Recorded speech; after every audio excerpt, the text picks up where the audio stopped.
Hello, YouTube, and welcome to today's video. Yes, today is the next part of our comparison of the forgotten war, the Korean War, and the Palestine conflict. We've already made one video, so if you haven't seen it, please go back and watch it. We talked about the history and what led up to the conflict in both Palestine and Korea, and a bit about the wars that have taken place in those two areas. And we made some very interesting comparisons, and we saw a lot of parallels. And we're going to continue today to examine that topic some more to see what's going on. So this should be very interesting. So before we get started, please go back and watch that video, and then please subscribe to the channel, and you know the drill. Write some comments, like the video. You have to help out the algorithm because it doesn't like these kind of videos. It doesn't know how to handle them. So please help it out. So let's go ahead and get started. So first we're going to look at some news because that's always a good way to see what's going on in the world. So we come with this news here called W Top News. And the article says South Korea says the North has again fired artillery shells near their sea border. Yep, that is a very catchy headline. It'll get lots of people's attention. And most people who read this article, they haven't watched our videos, so they don't know what's going on. So if you are watching this video, you might actually know what's going on. So this headline could be a bit deceptive because it doesn't talk about what led up to it. And when we read the first paragraph, we find a bit of a diamond here. It says a day after the North's similar exercises prompted South Korea to respond with its own firing drills in the same area. So that's something that seems to have just happened, and it happened in a vacuum. There's no context. Has it happened before? Well, we go back to this one. It says the North's back-to-back firing exercises came after North Korean leader Kim Jong-un repeatedly called for stronger war readiness to cope with what he called deepening confrontation led by the U.S. So they give us a bit of a hint, but they don't go into any details about why there was a confrontation. There's no mention of what's happened since 1950, and there's no mention that there's been a lot of joint military drills between United States, South Korea, and Japan right on the DMZ, right on the border area. And if you read further down, it does talk about it being a violation of a 218 inter-Korean agreement that was meant to ease frontline military tensions. It doesn't say that the other side broke it. What they probably did, because they were doing military drills too. So it has been kind of a long cycle, and that is the point of these videos, to point out this type of stuff. We see some very inconsistent news. They don't tell us the whole story. They like to tell us tidbits, but they don't tell us what's going on. So that's why we have to make videos like this. So please like this video, subscribe to the channel, you know the drill. So please do it. Help out the algorithm, help out our channel. That way I can make more interesting content and continue to pick through the news, because you always have to read the news with a fine-tooth comb to see what's going on. So it says here that it didn't say whether South Korea would respond with its own drills. Well, if you've read news, you've seen they've done a lot of drills. So it said the South didn't stage firing exercises. Well, what have they been doing in their military drills? Have they just been drinking tea and coffee? I'm not really sure, but the news article doesn't tell us. So, but yeah, it's kind of interesting. So you have one side, South Korea, they're just sitting there and drinking their tea and coffee and eating their kimchi. And North Korea, for no reason, according to this news article, is just doing military drills. That's not what's happening, but that's what the news is telling you. Also, when you look at news about the Palestine conflict, it is very pro-Z. It's not pro-Palestine. So, yeah, we see the same type of things. But today, we want to look more into some of the history and some more similarities. And one thing that we're going to look at is how it has affected the people that live in that area. So we're going to start this time with Palestine. But before we start with Palestine, we're actually going to look at something else that's very interesting. So, you know the drill. Like the video, subscribe to the channel, and help out the algorithm. So, here we have a nice list. It's called Countries Sanctioned by the United States. And it's so long, I had to shrink down the website so it would fit on my screen. There's a lot of countries on this list. They're countries sanctioned by the United States. Yes, the United States, they like to use sanctions. And sanctions, they generally tend to hurt the population. Yeah, they make it harder for them to get food and medicine and the other things that they need. And we see a lot of similar countries. We see Afghanistan. We also see Belarus, Burma, and Central African Republic. Of course, we have China and Cuba. We have the Democratic Republic of Congo. We have Ethiopia, another country with a lot of Muslims. And we have Hong Kong. Yes, even Hong Kong. They're sanctioned by the United States, even though the U.S. likes to support things going on in Hong Kong. That's a different topic. We also have Iran, Iraq, Lebanon, Libya, Mali. They are also all Muslim countries to some extent or another. Yeah, some of them have big minority population. Yes, it's true. Muslims and Christians, they can live in peace. But when they're being sanctioned by countries like the US, it makes it a bit harder. Then we have Nicaragua, and we have North Korea. Yeah, North Korea, they're also on this list. North Korea is the topic of today's video, one of the topics. North Korea, they have been on the naughty list for a very long time. And yeah, we talked about in the last video, if you haven't watched it, please go back and see it, how North Korea, they rebuilt their country. They had two philosophies, and we'll probably go more in detail with them in another video. But they had the Cholima, where they rebuilt very quickly, and then they had Juche, where they didn't rely on others. So yeah, they've been sanctioned, and there has been some issues, like for them getting food and other things into their country that they will need to import. So yeah, they are on the sanctions list, as is Russia. So yeah, we know Russia is on the sanction list, but Russia's a lot stronger and a lot bigger. They have a lot of land, so they have all their resources.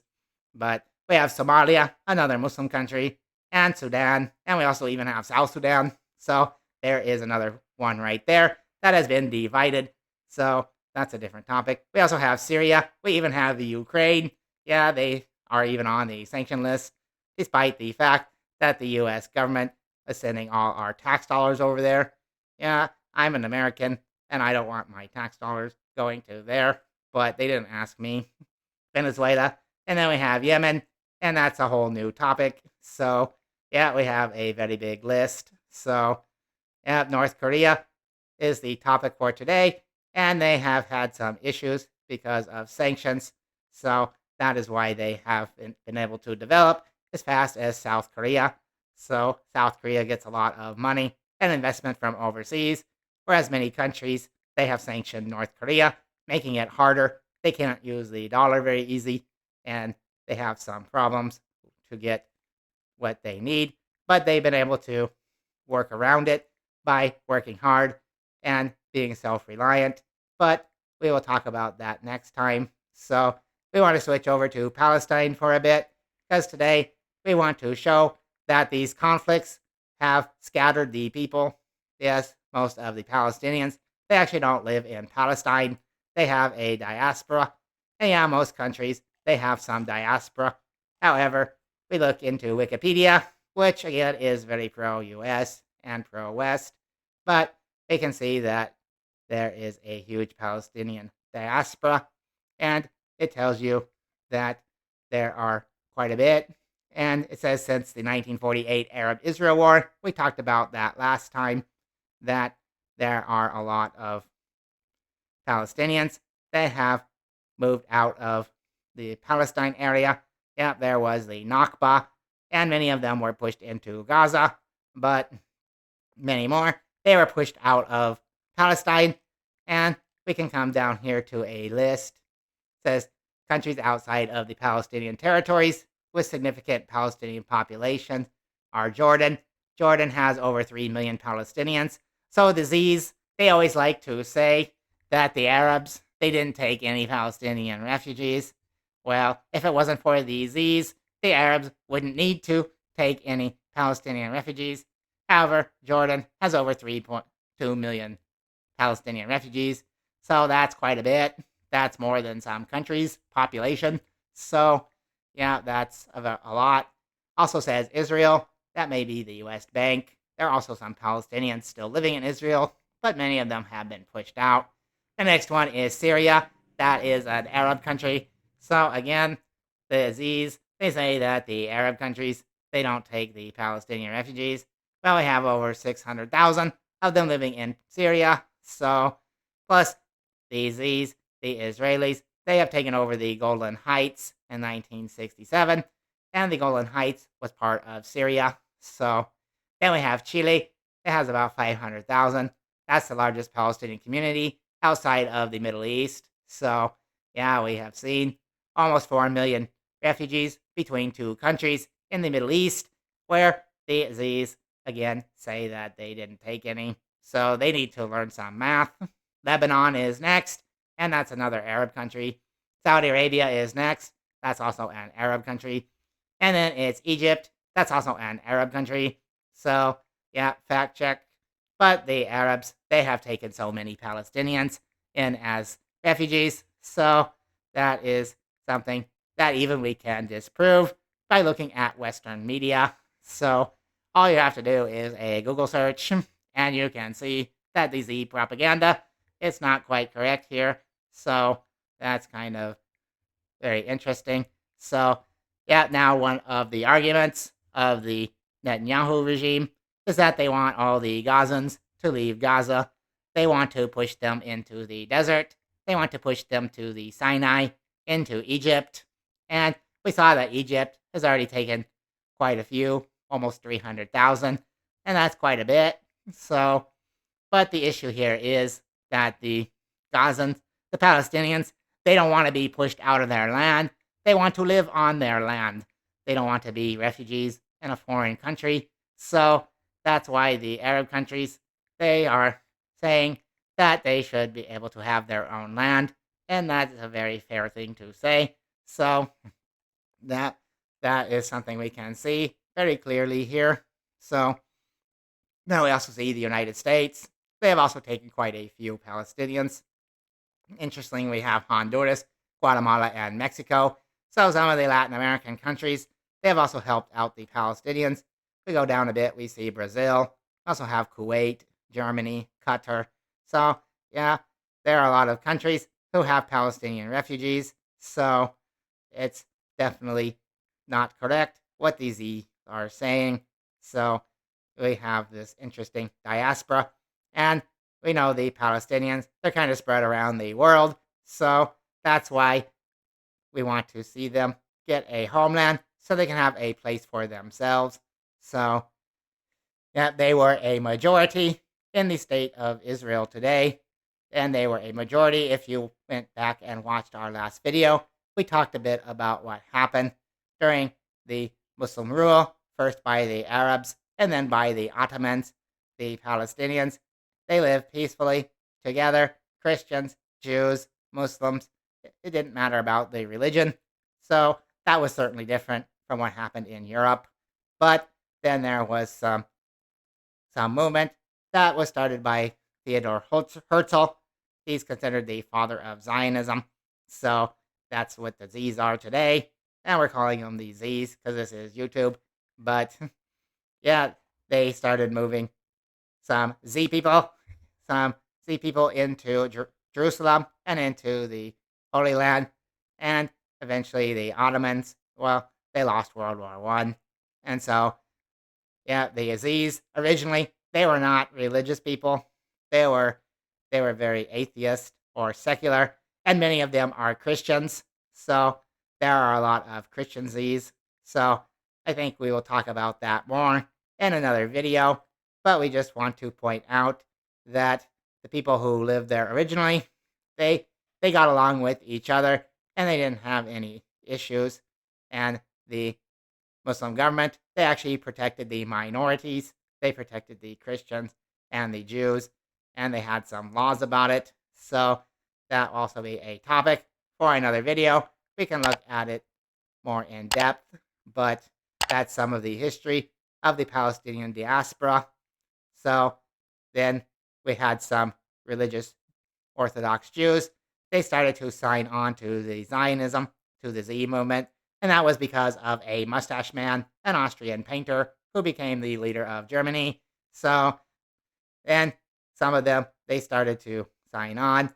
But even after the war, after World War II, even in Jerusalem, there were many Orthodox rabbis who were actually against creating a Jewish state, and they wanted it to be controlled how it was before. So there were even a lot of Jewish people.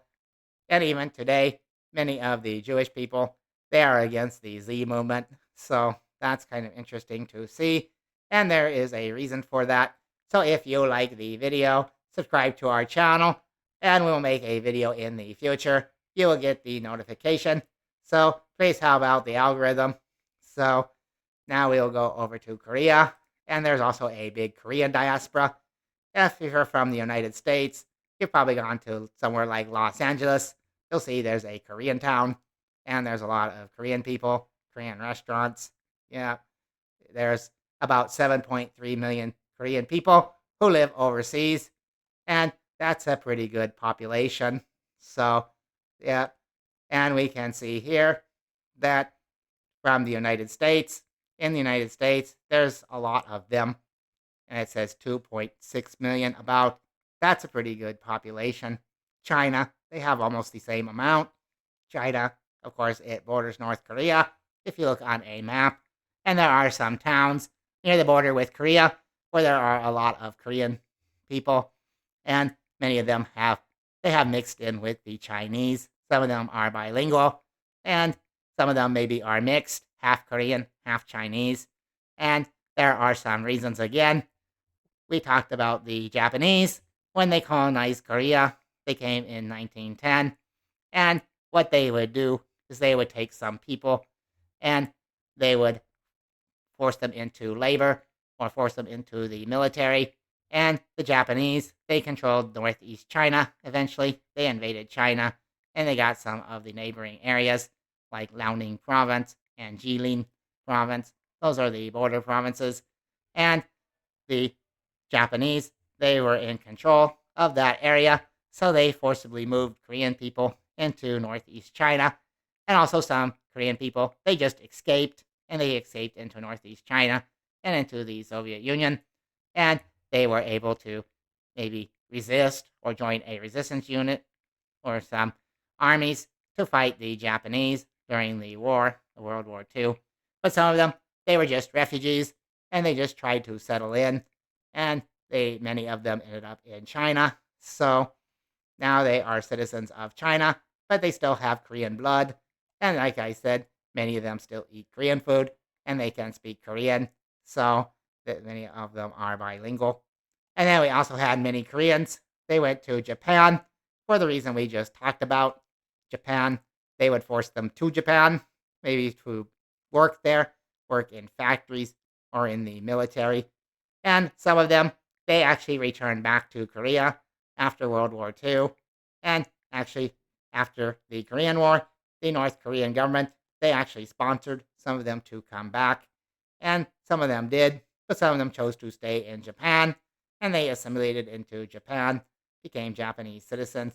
So it's kind of similar to the Palestinians in many countries. They have also assimilated. They have their heritage. Some of them are still Muslims. Many of them were actually Christian Palestinians or Jewish Palestinians. And some of them are just not religious.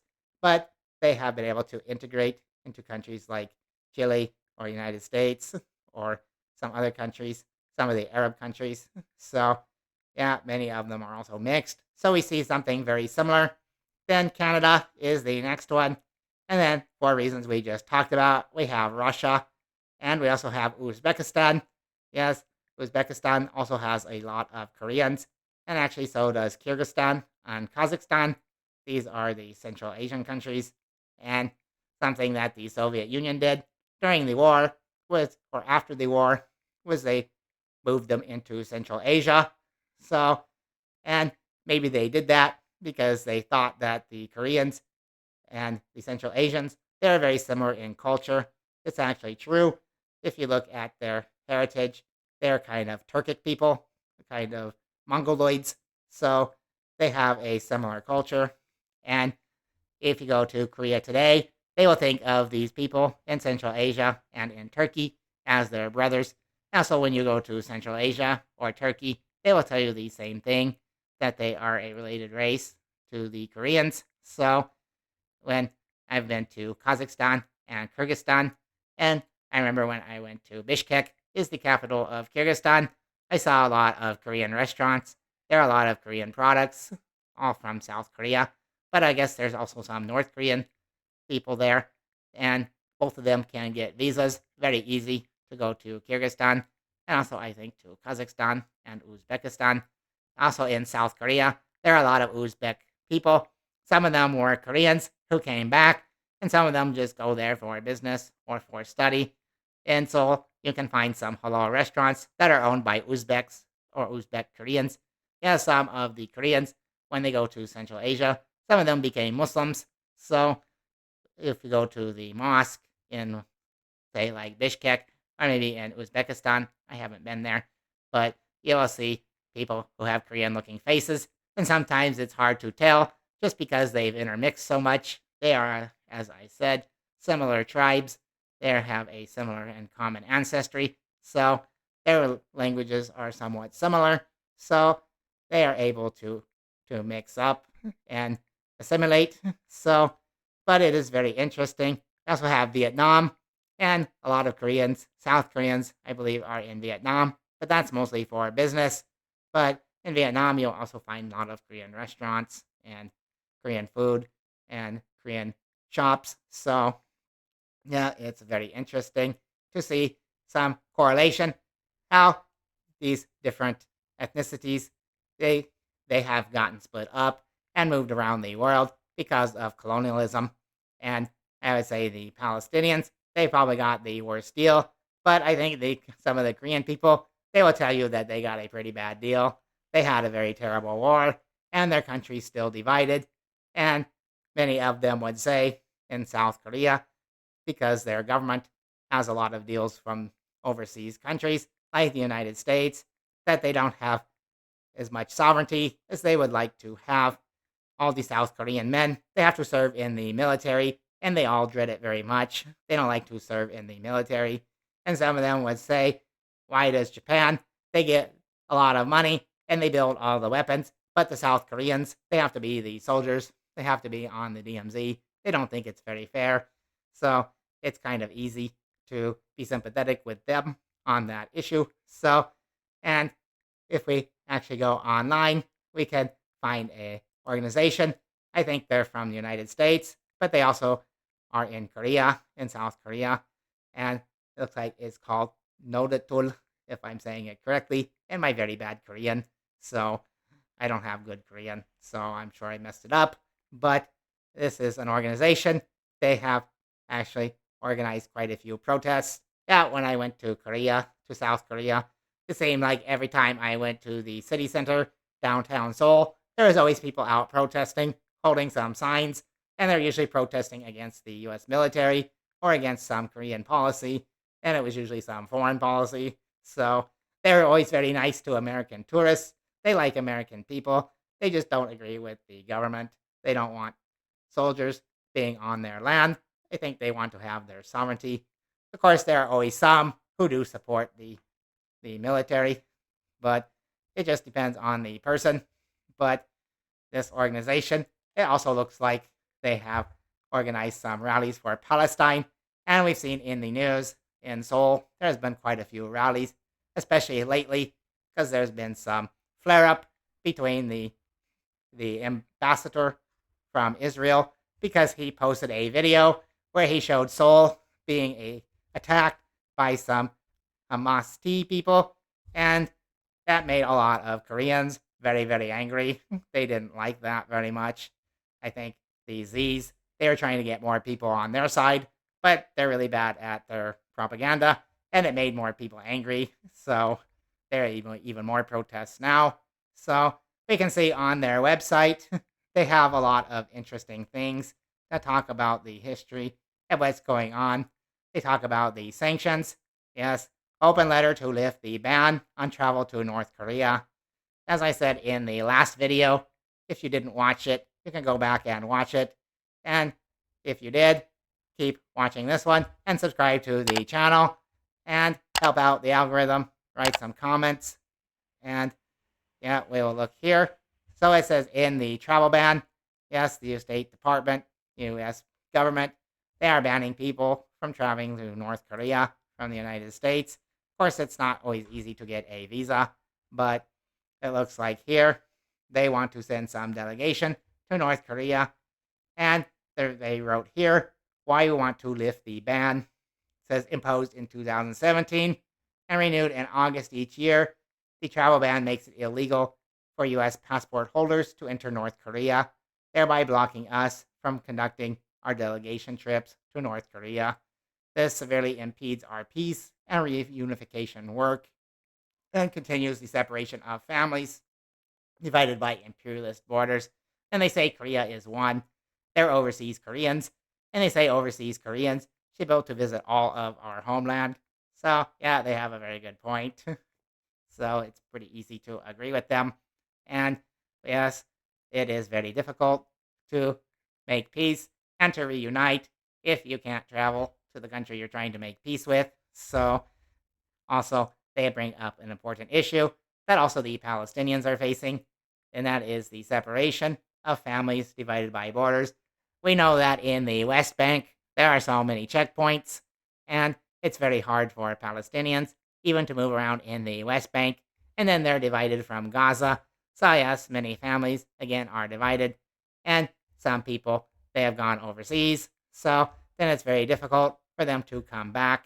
So we see the same themes both times around. So, yeah, these are very similar again. So, yeah. Then they have anti-war organizers. They urge Biden to end the travel ban to North Korea. So they're talking about it again. So, and yep, they have some interesting things here. They have the Palestinian Youth Movement, and this is from this Korean organization. It says the Palestinian Youth Movement joins tens of organizations in calling on the United States to lift the travel ban on North Korea. So, yeah, we know that Gaza and most of Palestine, they're under siege as well. Gaza has been under blockade for a very long time. So, just like North Korea is also under blockade, under sanctions. So, yeah, it's very interesting.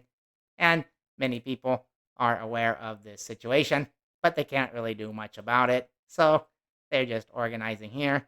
They also have this one, Koreans for Palestinian Liberation. This one is also very interesting. So looks like they have joined into some of the protests. And they say here, Koreans for Palestinian liberation by any means necessary. From the river to the sea, Palestine will be free. From Bekdusan to Halasan, Korea will be one. So they want to unite their land, and they want the Palestinians to have their own land. So they stand with the Palestinians, and it's people against the armed resistance against the Zs. So then they point out Korea's homeland is divided. We know that imperialism is our common enemy, and that's what we're trying to get at here in this video series. We're saying that it is imperialism, it's colonialism, it's greed. These people, they want to divide, and they use these same techniques over and over: divide and conquer, control the people. So they write here, following our liberation from Japanese colonialism and the beginning of independent socialist construction in Korea, the U.S. split our country in two. Yeah, we saw that in the last video. And China and the Soviet Union were involved too. And it says they indiscriminately bombed and killed our people. Yeah, we saw, especially the northern cities. They got decimated. They got bombed pretty badly. And they look like what we see in Gaza today. We saw those parallels. And it says there is a reason, the Nakba. we talked about the Nakba and the division of Korea. Both happened in 1948. It was even in the same year, backed by the same imperialist interests. Yep, it was the same people, and it was in the same year. So that's very interesting. So, and this one here is very interesting. U.S. backed South Korea has allied with Israel and says the two signed a free trade agreement in 2019. Israel continually supplies South Korea's military weapons, although South Korean defense companies are prevented by law from selling to countries engaged in conflict. They are working to circumvent this by increasing arms sales to the U.S., who would then sell arms to Israel. On the other hand, North Korea has stood in solidarity with Palestine for decades. And in the next video, we're going to talk more about the reasons why. We're going to talk about some of the influences on these countries and find out why that North Korea has been more pro-Palestine and South Korea has been more pro-US, which in turn has made it more pro-Z, more pro-Israel. So it says, to this day, North Korea refuses to recognize Israel, calling it an imperialistic satellite. So that's what they basically call it. So, this is very interesting. So this is a good place for us to leave off. And it will lead us into our next video. So we'll have to make another video on this series because it's a very in-depth topic and a very interesting topic. So please like this video, subscribe to the channel, help out our algorithm. So write some nice comments and share them with your friends because it's very hard for the algorithm to know what to do. So, you heard it over and over, so you know the drill. But today, we talked about some common things between Korea and Palestine. We talked about the end of the war and what happened afterwards. We talked about the imperialism, first from Japan in Korea, and then from the US and the Western countries, and the non-existent Soviet Union, which no longer exists. But then we talked about the Palestinian thing, what's going on over there in the Palestinian lands. And we also saw the same thing. The Palestinians, they have been spread overseas. And we saw that the Zs, they talk about how the Arabs have not taken in the Palestinians. But we saw that there are millions of Palestinians already living in the neighboring countries. And maybe the Arab leaders, they're very sleepy and they don't do much. They need some more coffee. But the Arab people, they have always tried to help their brothers and sisters living in Palestine, and they have taken in a lot of refugees. So now we are trying to help and hope that they get their homeland.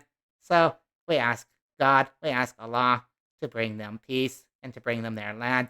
And we also hope that He will guide the Korean people and also help them to unite their land as well. So thank you for watching this video. Don't forget to subscribe to the channel and write some comments, like the video. So we'll see you again in the next video.